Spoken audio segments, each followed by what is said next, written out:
Codd Sinclair here, back again with another episode of Referee's Discretion. Today we're taking a look at TNA No Surrender, taking place from the Impact Zone in September of 2006. Great intro package here with a lot of imagery of American history, bombs going off, violence, and, above all, the blood. It got me really hyped to dive into this review, and then I remembered that the original voice of TNA, Barry Scott, tragically passed away September of this year. 2020 takes another legend of the sport from us. So with from everyone here at Podcast World Order, our thoughts and prayers go to the Scott family. Pyro going off all over the Impact Zone after a welcome to the show by Mike Tenay and Don West.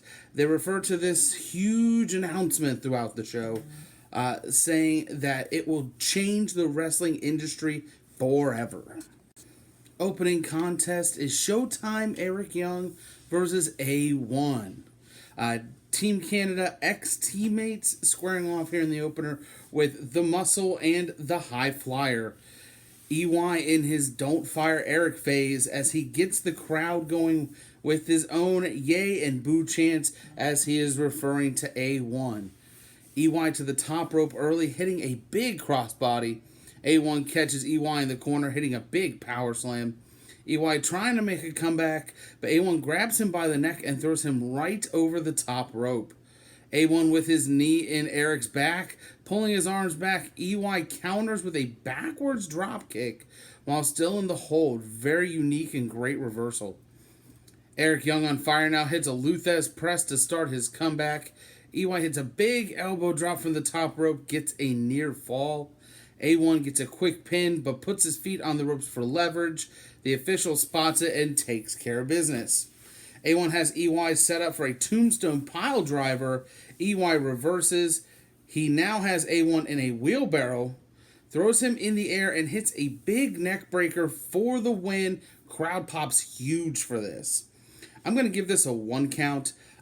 It was a half count, but the crowd was hot for it. EY had some innovative spots in the match, and that eventually bumped the match rating up at the end. Mike Tenay, Don West cruising through the rest of the card, and when they get to the main event of Samoa Joe versus Jeff Jarrett in a fans' revenge match, they cut to a carnival setup where they're testing people's strength to get the strongest people to hold the leather straps. Jeremy Borash backstage now with James E. Cornette. JB asks Cornette what the big announcement is, and only says that a wrestler who isn't scheduled to be on the show tonight will make the announcement. Next match on the card, it's gotta be a good one. Petey Williams versus Jay Lethal, two X Division legends essentially. Petey out first, Jay Lethal's music hits after, and he's nowhere to be found. Cut to the locker room, Lethal, Chris Sabin, and Sanjay Dutt are playing a video game. Jerry Lynn walks in and says Lethal has a match now, and Sabin should be getting ready for his title match later in the evening versus Senshi. Also, apparently, they put a laxative in Petey Williams' water. Lethal on his way out to the ring, but he's still getting dressed for the match. Crazy, but fast-paced to start. Lethal with a double leg takedown, whips against the ropes and hits a basement dropkick. Petey whips Lethal into the corner and backflips out of it. Petey tries to throw Jay Lethal out. He stays on the apron and hits a missile dropkick.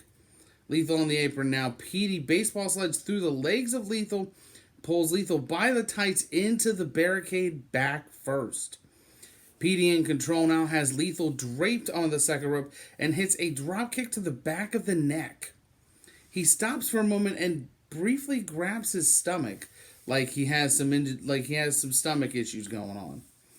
Lethal going for a sunset flip pin attempt, and Petey starts grabbing his stomach again, this time making faces as well. Petey reversing a suplex attempt into a twisting neck breaker, then puts Lethal in a tree of woe. Petey going for an O Canada, but can't get to the top rope due to his stomach issues. Turns out the speculation was true, as Sanjay Dutt has a container of laxatives with him now at ringside confirming that they did indeed spike Petey Williams' water. Lethal with rapid punches to the stomach and an atomic drop. Lethal continuing to target the stomach of Petey Williams. Petey on the apron, though, jumps over the top rope and hits a code breaker. Petey follows up with a cradle DDT. Petey now going for a Canadian Destroyer, followed by a Hold It In chant from the crowd. Petey goes to bail on the match, but Lethal rolls him up and gets the win. I'm so torn here. The match itself, I would give a 1 because it's actually an okay match.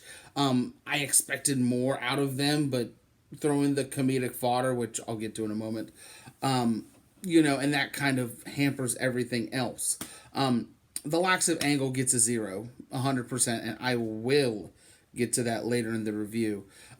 So I will meet this in the middle at a half count. They're so much more capable than this crap. No pun intended. I wish they would have gotten a proper platform to demonstrate their abilities. They would eventually, as Petey Williams would be an X Division stalwart for the next X amount of years. Also, no pun intended. And then Jay Lethal would be a future Ring of Honor World Heavyweight Champion, to add on to his numerous other accolades. JB in the back with Rhino, and we learn that doctors have advised him to not wrestle in his match tonight against Christian Cage. However, a la Tommy Dreamer from Anarchy Rules 99, he isn't listening to doctors, and he's bringing the violence and pain to their match tonight. That cuts directly to the hype video for the three-way dance we have coming up next, which is Abyss being accompanied by Father James Mitchell versus Brother Runt versus Raven. Brother Runt starts out fast and hard with weapons to both of his opponents, but they quickly make a temporary alliance versus Brother Runt. Very, very, very quickly after that, alliance is out the window. Abyss with an earthquake splash, a la earthquake from the 90s. Brother Runt back in the ring, has a kendo stick, and is going to town on Abyss. Brother Runt ducks a clothesline attempt from Raven, sending him out. Then Abyss back to his feet, press slams Runt over the top to the outside onto Raven. Abyss is throwing all the weapons into the ring now. Raven and Runt back in the ring. Runt eats a trash can shot to the head. Raven calling plays now, directs Abyss to hold Brother Runt. Raven goes for another trash can shot, but Brother Runt moves and gets Abyss instead. Brother Runt getting a little momentum now, grabs the ring bell and puts it on Abyss's crotch and hits it with a pole. Raven back in control, dragging Brother Runt to the top of the ramp, then throws him down the entrance tunnel. Abyss back in the fray now, hits the trash can in the face of Raven, busting him open. He gets a table set up and grabs a ladder. Raven fights his way off of the table and they reverse position. Raven on the table now. Raven on the ladder. But out of nowhere, Runt goes for a double stomp and he partially connects.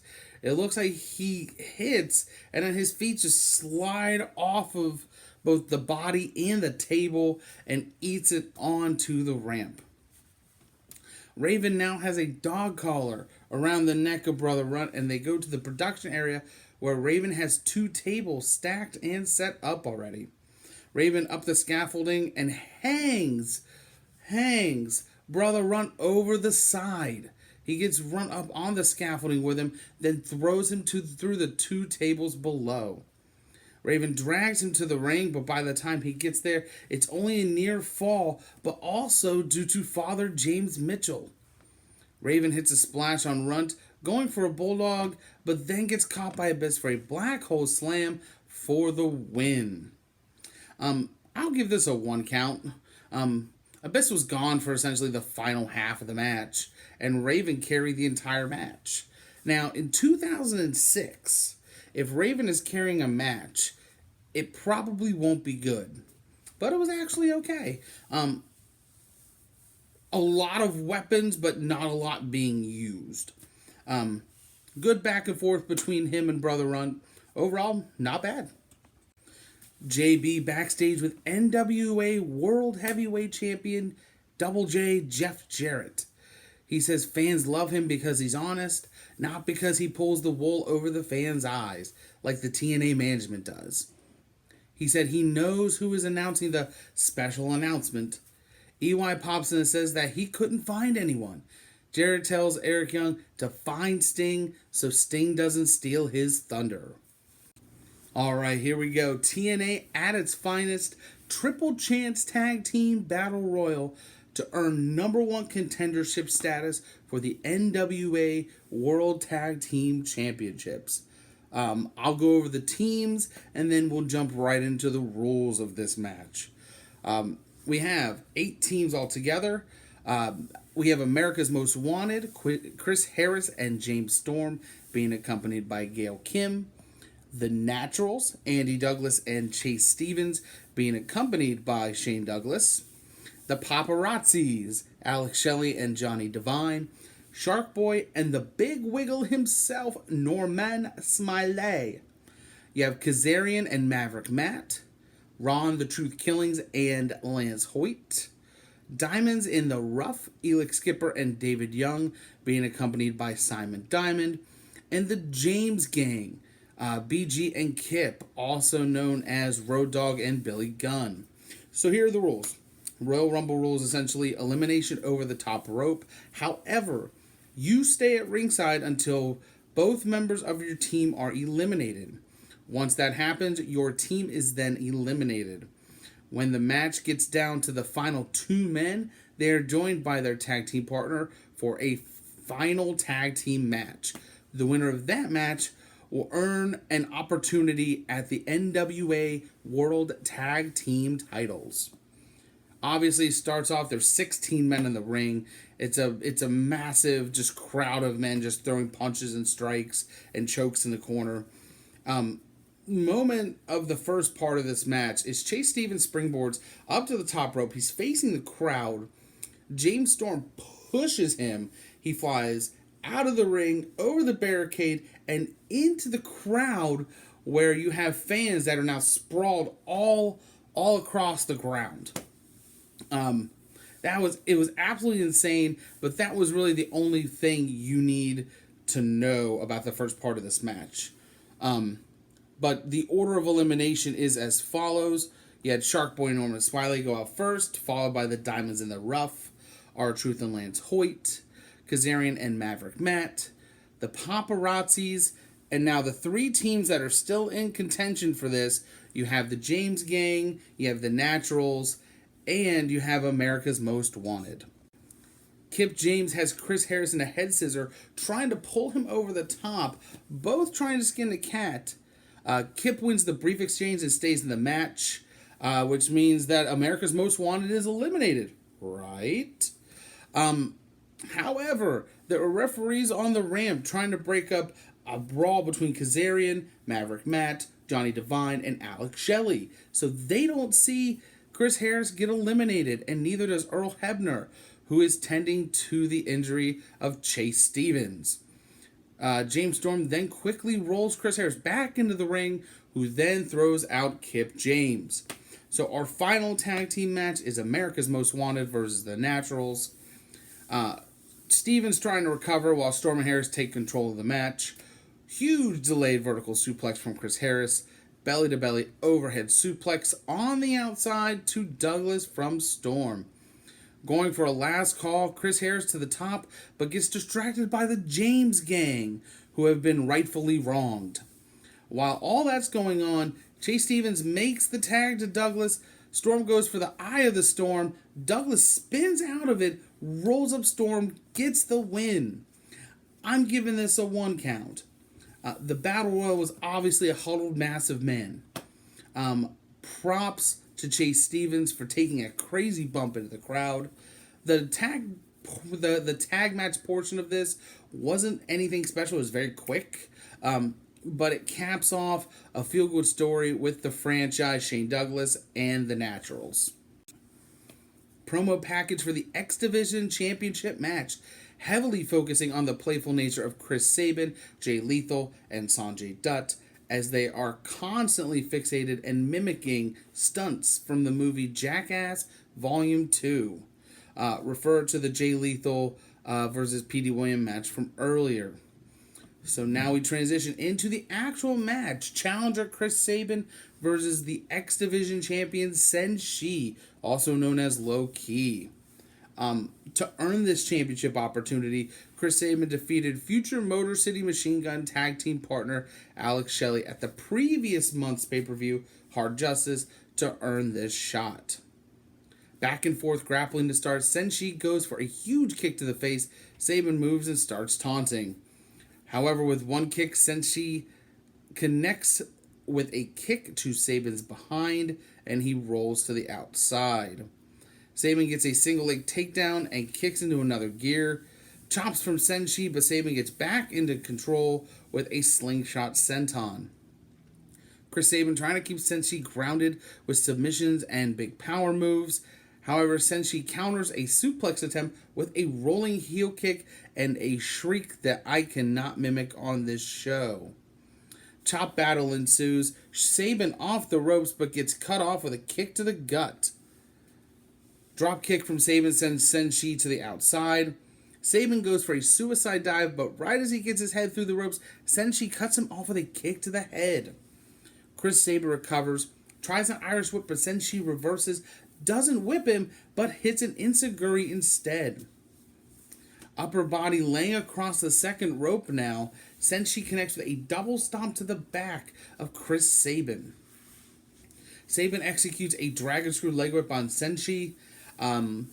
It was supposed to be a pretty focal point of the match, but Senshi didn't sell that at all. He runs full speed towards Chris Sabin, and he elevates Senshi face first into the second turnbuckle. Sabin now with a haluva kick goes to put him in a tree of woe. Senshi wiggles free, but runs right into a tilt-a-whirl backbreaker by Chris Sabin.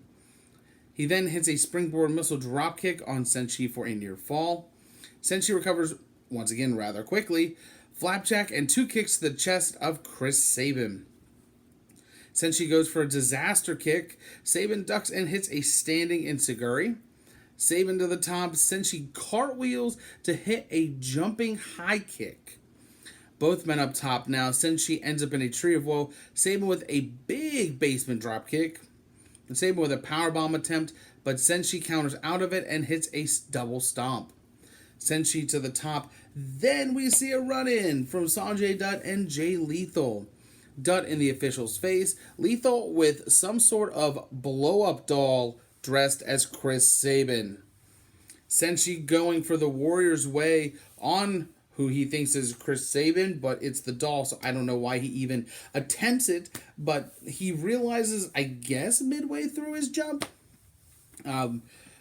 jumps right over it, and then Sabin slides in and hits Senshi with a clothesline. Sabin puts the doll on Senshi, goes to the top rope. He comes off, Senshi throws the doll at Chris Sabin, which garners a "This is stupid" chant from the crowd. I will get there. Senshi hits a violent dropkick, sending Sabin and the doll to the mat, gets a roll-up, feet on the ropes from Senshi to help get the win. This was a tough match to grade. I will be generous and give it a 1 count. Here's why. The match overall, it was hard-hitting, it was stiff, there were great counters, even at times, fast-paced action, a lot of catch-as-catch-can. There was an overusage of knife-edge chops, and the constant no-selling by Senshi was really annoying. It would have been passable without the blow-up doll, but this is now the second match of the night, where this trio of Sabin, Lethal, and Dutt are involved, and there's a dumb match finish. Safe to say that this match was the most disappointing match of the evening. JB backstage with Christian Cage. JB says there's a rumor that Sting is on the way. Christian says that he doesn't care because Sting will just be there to steal the spotlight. As for Rhino, he says he loved him like a brother. He says that he shouldn't have bit the hand who fed him. That's why he did what he did, and that's why he gave Rhino the concussion. This then leads directly into a video package featuring the friendship between Christian and Rhino, their road travels, and how they were essentially family. Up until a couple weeks ago, which is leading into this special grudge match between Christian Cage and Rhino. Bell rings and Christian immediately gets out of the ring and takes his time getting back in. Christian tries a test of strength and Rhino is all over Christian at this point. Both men attempt their finishers pretty quick, both to no avail though. Rhino with a big back body drop onto the outside. And here we go into the crowd. TNA staple. Up and down the steps they go. Rhino has Christian against a wall. Rhino charges Christian, moves out of the way. Rhino goes shoulder first into said wall. Rhino with an overhead press over the barricade and right to the outside of the ring. Then they go up the ramp. Christian hits a DDT on the ramp and Rhino is now busted open. Christian in control now with continued punches and kicks to the head as commentary constantly continues to refer to Rhino's concussion history and his current concussion. Missile dropkick from Christian, followed by a reverse DDT onto his knee, then a frog splash for a near fall. Rhino ducks a splash in the corner and starts his comeback.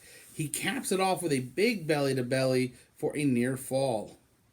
Rhino with a big spine buster goes for a gore, but Christian counters, but then Rhino counters back with a big power slam. Christian with an unprettier, and Rhino gets the shoulder up. Crowd with a small pop for that one. Rhino goes for a clothesline. Christian ducks, and Rhino clotheslines the ref instead. Christian goes to the outside, grabs two chairs, going for a concerto. Rhino rolls out of the way, connects with a gore, but the ref is still out, so he can't get the pin and the win. Now Rhino setting up for his own concerto, winds up, but the ref comes and pulls the chair out of his hands. While he gets rid of the chair, Christian takes Rhino to good old Dick Kick City, connects with another unprettier, this time on the chair to get the win. Post-match, just to push the concussion angle a little more, a TNA medical assistant or trainer or staff, it's not really specified, but they come to the ring, check on Rhino. I'm going to put this at a 1.5 count. Although I am pretty shocked, and it is hard to believe that professional wrestling would have a concussion angle in 2006. I was going to bump it down a half count for the poor storyline, but WWE was doing something like this with Bubba Ray Dudley around the same time period. But back to the match, this had a great storyline, good back and forth action. Not a fan of the ref bump, but it was fine. Also not a fan of every match, or at least one match on a TNA show going into the crowd for multiple minutes on end. But overall, good match. JB in the parking lot, Eric Young comes out of the production truck and says the Sting is in that car.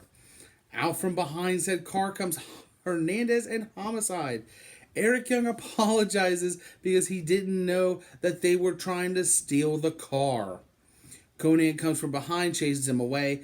Conan says if AJ and Christopher Daniels want a war, they've got one. Kick it to commentary, where early in the day, Don West said that he had a chance to be with AJ and Christopher Daniels in the ring below the Ultimate X. AJ says that if they want to brawl, they want to brawl down here, so we'll be up there, up on the cables.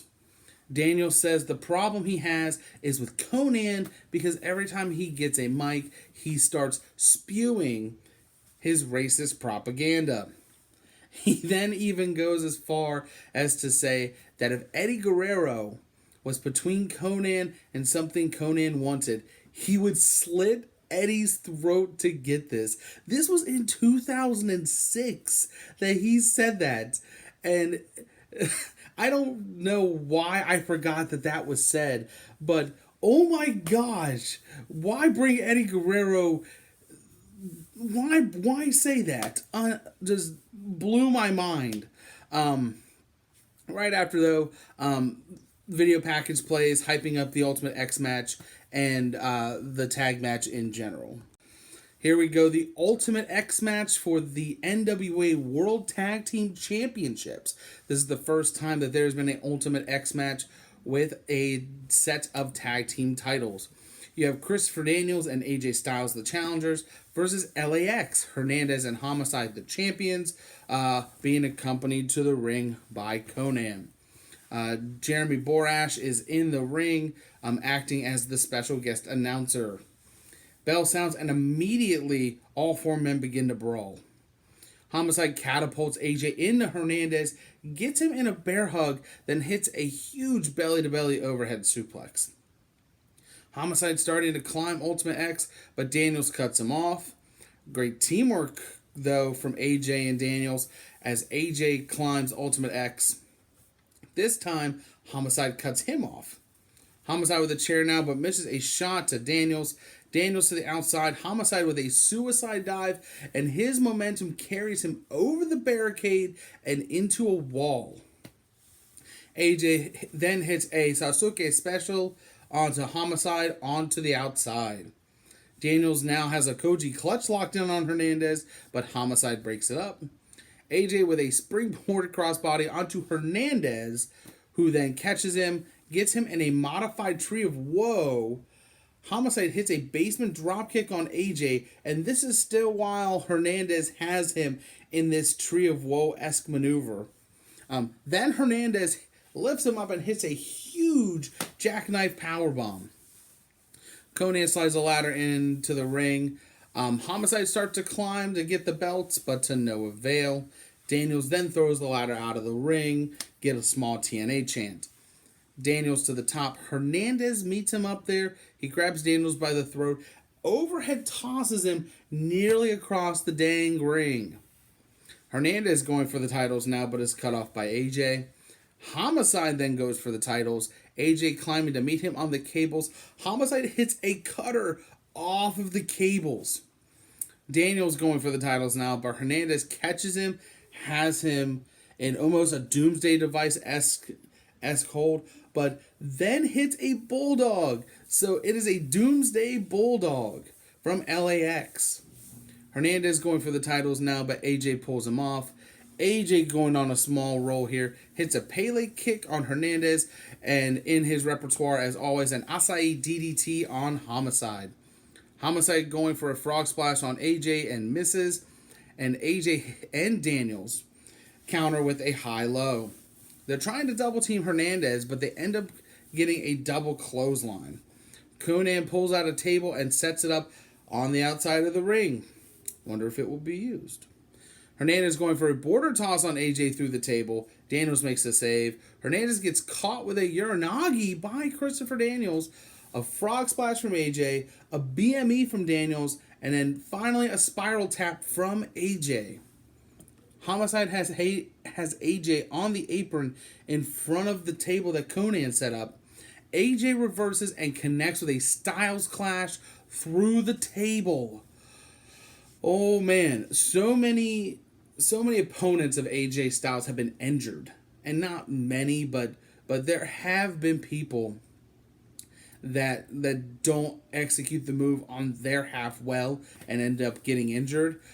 So the fact that Homicide takes that spot off the apron through the table, props to both men.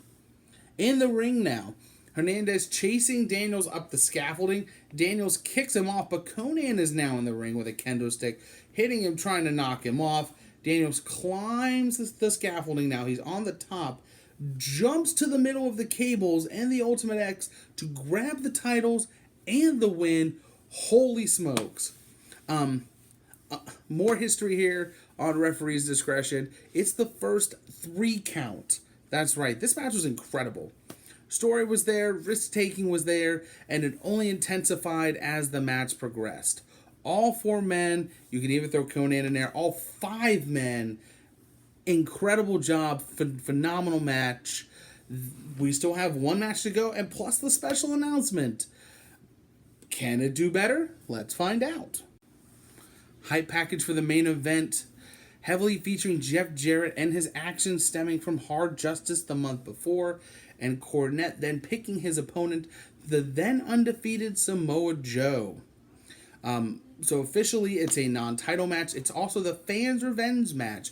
I'll get to that in a moment. We have Samoa Joe versus the NWA World Heavyweight Champion, Jeff Jarrett. We have 18 fans.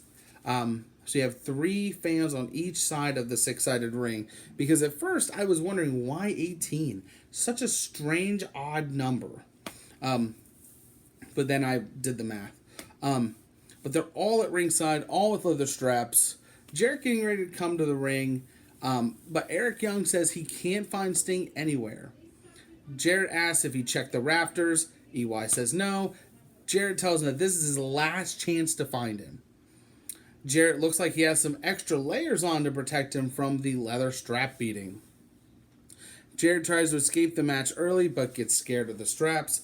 Samoa Joe in control early, hitting a running knee and then a big splash into the corner. He tries to throw Jarrett out of the ring, but he skins the cat. Irish whip by Joe, tries to use Jarrett's momentum to send him to the outside, but he avoids again.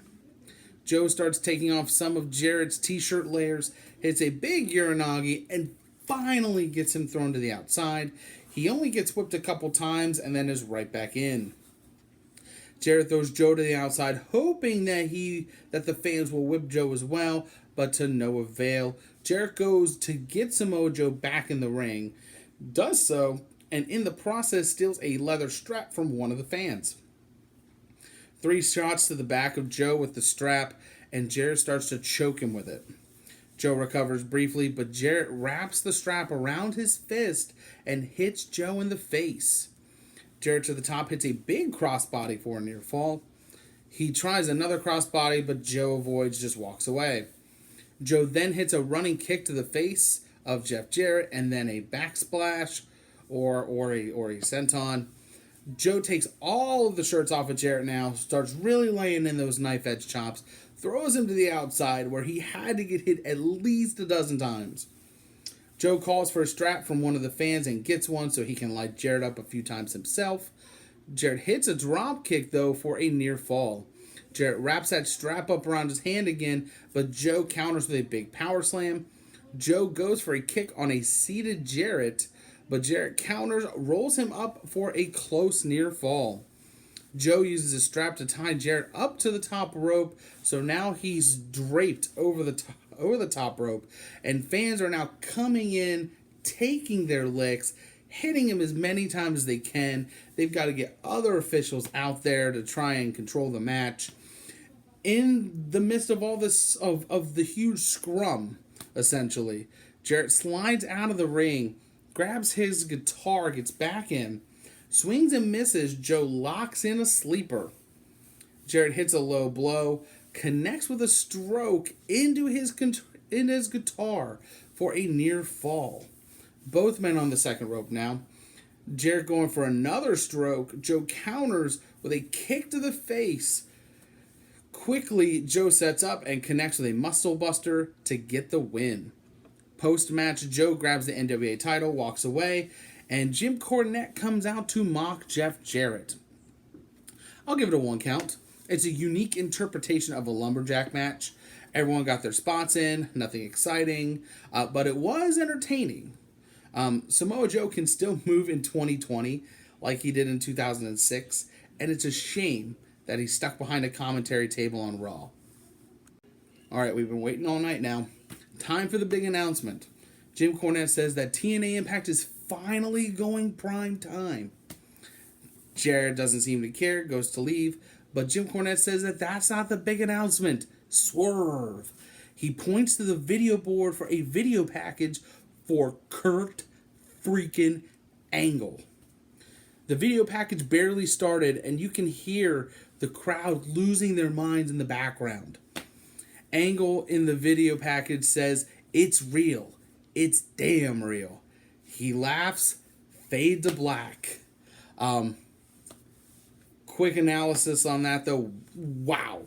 What a way to make a statement in 2006 professional wrestling. You're going prime time. Angle's making his debut for your company.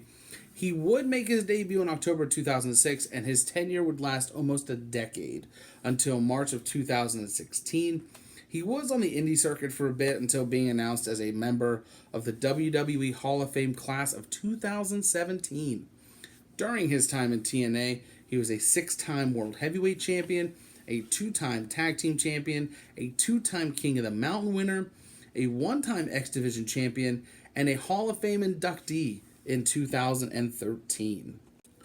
My final analysis and grade for No Surrender 2006 is 1.5 out of 5 stars.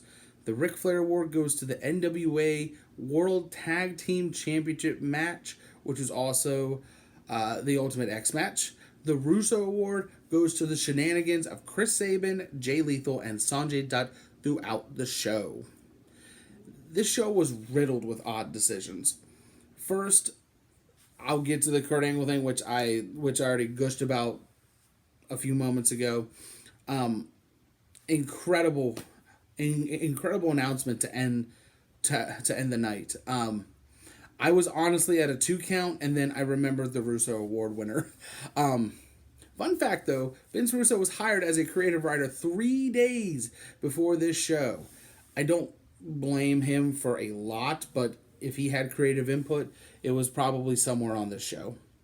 I don't understand what the allure was of wrestlers being enamored with Jackass to the point where it would consume their professional wrestling career. That aside, I thought it was an okay show. The Ultimate X match obviously stole the show, but everything else was kind of one note. There wasn't anything else that jumped out at you other than the Kurt Angle announcement. I really enjoyed TNA during this mid to late 2000s run that they were on, or that they were getting ready to go on. But this show was just okay. The Christian Cage Rhino match was okay. The Battle Royal was a little fun. Like I said, everything with that trio of Jackass enthusiasts, I guess you could say, was hard to watch. But Kurt Angle, holy smokes. He was the best wrestler in the world at the time. Okay, in 2006. He was coming off just absolute fire when he was in WWE. What a signing by TNA. It was absolutely incredible. Those are my thoughts on TNA No Surrender 2006. What did you think of the event? Leave your thoughts in the comments below. Remember to watch WrestleCast live every Monday and Thursday on Facebook and YouTube, and listen on the go on Apple Podcast. On our YouTube page, check out Patrick Lilly's Creative Control, and keep an eye out for the inaugural episode of the Dean of Old School Dwight Parker Show, Do Your Darn Homework. Don't forget to like, share, subscribe, and follow Podcast World Order on all social media platforms. If you like what we're doing and would like to support Podcast World Order, you can find us on Ko-fi at the link in the description box. For our next episode, as we come upon its 2-year anniversary, we will be reviewing WWE Evolution from 2018. From everyone here at Podcast World Order, thank you for watching, and remember, at the end of the day, it's referee's discretion. I'm Codd Sinclair, and we'll see you next time.